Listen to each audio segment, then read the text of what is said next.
Guys, kalau kalian lagi ada di area Bukit Bintang dan pengen ke Menara Petronas LCC, jangan buru-buru pesan Grab karena takut macet. Kalian bisa banget jalan kaki dengan mudah ke sana, nggak panas, ikutin cara gua.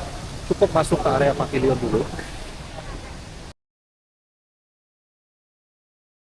Anyway, ini rame banget karena memang di hari Minggu atau weekend. Nah, masuk ke belakang kasar dulu. Ikutin aja bridge ini. Ini ada bridge to KL Convention Center, Kota LCC. Estimasi jalan kaki paling 10 sampai 15 menit tergantung pace kalian ketika jalan, guys.